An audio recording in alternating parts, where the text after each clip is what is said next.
خلاص الحمد لله اخيرا مجلس الاداره اعلنها. يانيك فيريرا بره، واحمد عبد الرؤوف اللي هيمسك ماتش طلائع الجيش ويمسك بطوله السوبر. قرار صحيح في الوقت الحالي فكره احمد عبد الرؤوف. انا من بدري بصرخ، قلت بعد ماتش المحله معاك شهر مش هتلعب غير ماتشين افريقيا، هات مدير فني اجنبي. انت صبرت عليه وضيعت فتره اعداد كامله شهر. قلنا معلش خلاص غلطه، دلوقتي كان الصح انه احمد عبد الرؤوف. طب يا عم سقى اجنبي، ما تذبحش اجنبي وتجيبه. بص كلنا هنقول ندعم ندعم، بس ان اجنبي يجي يتغلب السوبر من بيراميدز او من الاهلي هتشيل حته في قلبك صغيره. من ظاهريا هتقول لا او ما ولسه بدري واول ماتش ليه، لا هتشيل حته في قلبك لانه خسر بطوله. دلوقتي ادي مصري، بعد كده عندك 3 اسابيع لحد ماتش سموحه، وبعد ماتش سموحه عندك شهر، يعني فتره اعداد كامله تجيب فيها اجنبي. بس مع احمد عبد الرؤوف لازم انا معاك في قرار احمد عبد الرؤوف 100%، بس معاه لازم تكلم سامي الشيشيني وتكلم معتمد جمال، الثلاثه هم اللي يمسكوا السوبر. ده من وجهه نظري، ما تشيلش احمد عبد الرؤوف لوحده السوبر وتجيب لي حازم امام والشغل ده، لا. معتمد جمال وسامي الشيشيني واحمد عبد الرؤوف، الثلاثه مع بعض، الثلاثه ماسكين الجهاز، وعلى راسهم يا عم معتمد جمال عشان هو الكبير. مفيش مشكله، احنا كلنا اولاد الزمالك دلوقتي، احنا اولاد الزمالك، مش مهم المناصب ايه. نعدي بالسوبر ده لبر الامان، نكسب، اقول لك حاجه، نعمل اللي علينا. بعد كده يكون مدير فني جاهز. انت معاك لغايه ما تخلص السوبر اسبوع تقريبا، لحد يوم 9/6 او اكتر من اسبوع، 8 ايام 9 ايام. انت الاجنبي يكون جاهز 10/6 قاعد بيتغدى في الفندق عشان ينزل التمرين. مش بعد السوبر اشوف الله احمد عبد الرؤوف عمل ايه. احمد عبد الرؤوف غلب الاهلي 4-0 برضه يمشي؟ طبعا هي مش هتحصل، بس يعني برضه احمد عبد الرؤوف خلاص مساعد، مش هو اللي هيمسك الزمالك. هو فتره انتقاليه لحد السوبر، مش هلومه لو اتغلب، ولو كسب مبروك. يمشي نجيب مدير فني محترم يمسك من 11 نوفمبر او 10 نوفمبر. ما تجيش تقول لي قعد احمد عبد الرؤوف لماتش سموحه، ماتش سموحه يوم 26 نوفمبر، نهائي السوبر او الثالث والرابع يوم 9. انت عندك اسبوعين تقريبا، اسبوعين هتفضل باحمد عبد الرؤوف بتضيع فتره اعداد؟ لا طبعا. الاجنبي يكون جاهز يمسك هو سموحه وياخد الفتره الاعداد اللي بعد ماتش سموحه لحد ماتش انبي في 20/1. ده اللي لازم يحصل. وتاني حاجه لازم تحصل، انا لعيبتي مع احترامي ما ينفعش تروح منتخب مصر كاس العرب. الونش وعمر جابر، انا كده كده الاساسي المنتخب الكبير ما بيتاخدش عندي من غير حسام عبد المجيد وصبحي، ماشي دول يروحوا، لكن منتخب مصر اللي بتاع كاس العرب ده يعني افضي لعيبتي ليه يا جماعه؟ هدي عمر جابر وحسام عمر جابر والونش؟ انا شايف بلاش. وكمان ممكن ياخد لك ناصر ماهر ولا ياخد شحاته، يا نهار ابيض. مش عايزين الفرقه تفضل، انا ما صدقت فتره اعداد. ومعلش منتخب فلسطين لو صعد كاس العرب انا مش هودي عدي الدباغ ولا ادم كايد. دي بطولات وديه، كاس العرب ده بطوله وديه، اودي لعيبتي ليه؟ انا يا دوب عايز اعمل فتره اعداد. مجلس اداره الزمالك مش بالشجاعه دي، بس رايي تمنع، ترفض. مصابين بقى، عندهم شد عضلي حاجه، يعني منتخب مصر هياخد كاس العرب ده، ولو خدناه مش بطوله، مش بطوله، ده احنا مغلوبين من المغرب 3 في ارضنا او 2 في ارضنا. لا كانت في المغرب، مش مهم اتغلبت، مش هتاخدها، مش هتاخدها. الزمالك ما يبعتش لعيبته لا كاس العرب، كاس العرب بس اكيد افريقيا ان شاء الله. لو عايز اللعيبه كلها، ده منتخب مصر الاساسي اهم من مصر، اهم من الزمالك. لكن المنتخب الثاني ده احنا لمينه كده من على القهوه. وشفت تعيين حلمي طولان كان ازاي؟ دخل احمد دياب على المجلس قال انتوا بتفكروا في مدرب ليه؟ طب ما حلمي طولان يمسك. طب ده كلام؟ حسام حسن نفسه ما بينسقش، يبقى منتخب ملوش لازمه، مش هبعت لعيبتي. وجهه نظري الزمالك مش هيعمل كده. طب بعد احمد عبد الرؤوف، وهكلمك ازاي ان شاء الله لازم نكسب طلائع الجيش، بعد احمد عبد الرؤوف مين اللي يجي يمسك؟ بص انا هقول لك كل الاسامي اللي اتطرحت على الترابيزه.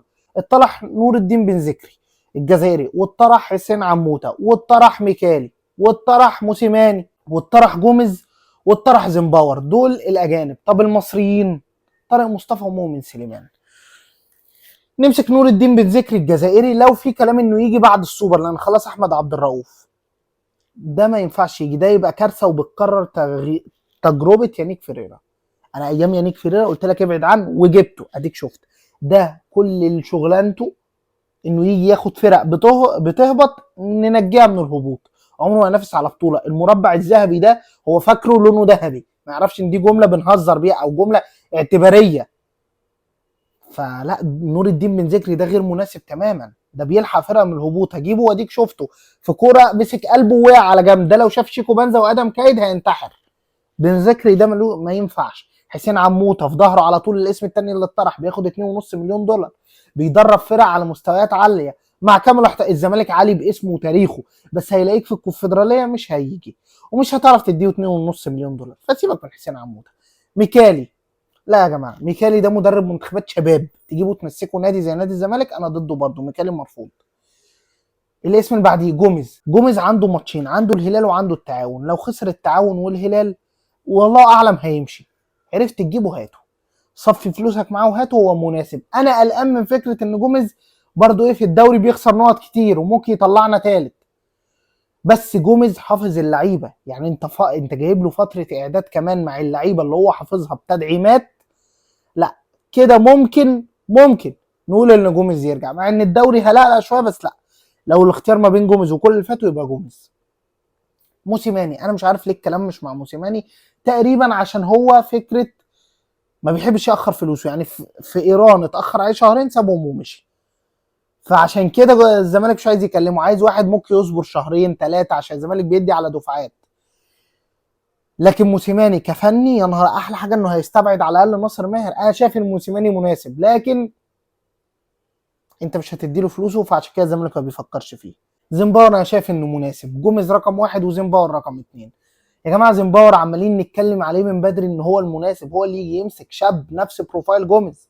هتقول لي طب نرجع جوميز، افرض ما عرفناش، افرض هو ما رضاش، افرض الفتح ما مشاهوش.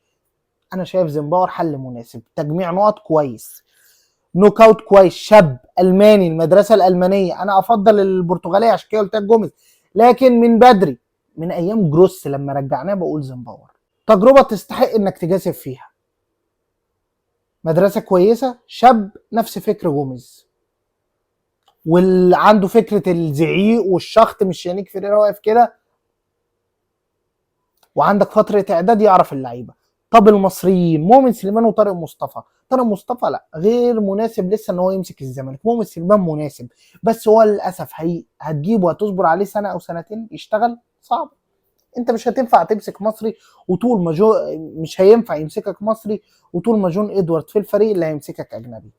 كل الاسامي دي اتطرحت، انا اتمنى يا اما جوميز يا اما زومبار، يا اما تجيب تجربه جديده، مش يانيك فيريرا، مش زي يانيك فيريرا، هات مدرب عنده بروفايل، عنده شخصيه، عنده كوره بتتقدم، مش مدرب اكاديميات. اوعى كارتيرون، انا سمعت كلمه كارتيرون يا جدعان، كارتيرون كان ماسك الزمالك في العصر الذهبي، غلب خمسه، سيبك انه غلب السوبر من الاهلي 0-0 بلنتيات وكسب الترجي، اتغلب خمسه، وانت كنت كواليتي مرعب، معاك لعيبه مرعبه، هيجي يشوف ادم كايد والكلام ده. اصلا كارتيرون هو نفسه بيدرب اللعيبه نفسيا ويشتغل معاهم بدنيا، ما بيحفظهمش حاجه، انت محتاج شيكو بنزا ده حد يعلمه كره القدم، عشان كده قلت لك عايز حد عنده كوره زي جوميز كان بيطور اللعيبه ودي ميزته، شفت ناصر ماهر معاه، عشان كده قلت لك جوميز زمبار او اي حد تالت ما سمعناش اساميه، اكتشاف جديد زي اكتشاف جوميز كده، زي ما اكتشفنا جوميز. احمد عبد الرؤوف، بص كل التحيه ليك، انت مع بلديه المحله قدمت كوره، انا ما بقولكش انك هتلحق تعمل حاجه 24 ساعه على ماتش طلائع الجيش وخمس ايام على ماتش بيراميدز، انا كل اللي عايزه منك على الاقل لحد ماتش بيراميدز نشتغل على الكور الثابته، دي الحاجه الوحيده اللي تقدر تحفظها في 5 ايام، مش هتحفظهم الباص، مش هتحفظهم تكتيك ولا يقفوا ازاي في الملعب، واحنا مش ميح قوي كده، كور ثابته نخطف بيها جون ضد بيراميدز او جون ضد الاهلي لو صعدنا، التفاصيل الصغيره اللي في الملعب، انت ما الكورنر عندك مش خطر.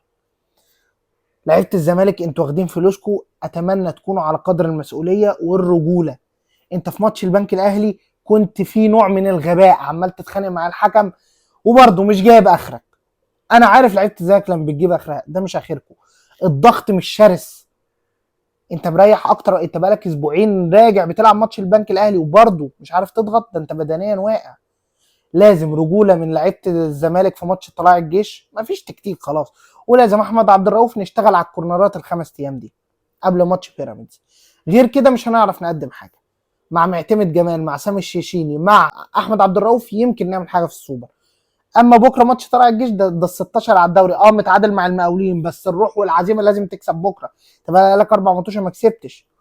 بخصوص المدير الفني الاجنبي الجديد، ممكن كابتن مدير الكوره عبد الناصر، محمد عبد الناصر، ناسي اسمه، يا ريت يمشي، يا ريت ما يكملش. كامل احترامي ليه، انا ده ينفع ان انا اخده كجدي كخالي، راجل محترم جدا، لكن مدير كوره للزمالك لا. ادينا شفنا الاهلي وليد صلاح الدين عمل ايه في بسيوني، اللي كان حرفيا مموت ماتش انبي وعمال يديهم انذارات لعيبه انبي عشان بس ما حسبش فاول لاحمد عبد القادر. لا تعالى بقى وحاسب 9 دقايق ولعب لل10، تعالى وبهدل الدنيا. كابتن عبد الناصر ده اي ضربه جزاء فيها شك بيفضل قاعد كده، لا بيصرخ ولا بيزعق. هي دي الكوره، مدير الكوره لازم يصرخ ويزعق. كوره شيكو بنزا في وادي دجله لا انساها، كان ليك ضربه جزاء وانت فايز 1-0 ولا حد كلمه، تشيك فار ما تشيكش خلاص عادي. ده سيد عبد الحفيظ كان بيخش جوه اوضه الفار يقول لك تشيك يلا، ارجع لي. فين ده؟ هات سامي الشيشيني مدير كوره كان بيزعق وبيشخط، عايز يمسك مساعد بصلاحيات مدير كوره ماشي. سامي الشيشيني اقسم بالله كان استاذ في فكره انه بيضغط على الحكم، ده لازم، دي الحكام دي لازم يضغط عليها كده. المره الوحيده اللي شفت كابتن عبد الناصر ده قايم ما يعملوا كده، انذار يا كابتن بس كده، انذار بس كده، لا اتكل على الله. مش مناسب انه يمسك، نجيب حد صغير في السن شويه بيزعق وبيشخط، مع ان طبعا كابتن جون ادوارد مش هيسمع الكلام ده. خلاص احمد عبد الرؤوف، 3 حاجات مهمه قبل ما اقفل الحلقه. اجنبي اللي يجي يمسك بعد احمد عبد الرؤوف، احمد عبد الرؤوف لازم نجيب معاه حد كبير زي معتمد جمال وسامي الشيشيني. جهاز الفني الجديد لنادي الزمالك يكون ما فيهوش كابتن، كل عونه يا نيك فيريرا يمشوا، ما عدا احمد عبد الرؤوف يجي مساعد المدير الفني الاجنبي. رجوله يا لعيبه الزمالك في ماتش طلائع الجيش، ويحلها الف حلال ماتش بيراميدز باذن الله. لازم ناخد 3 نقط من طلائع الجيش. نهايه الحلقه ما ننساش ندعي لاخواتنا في السودان. سلام.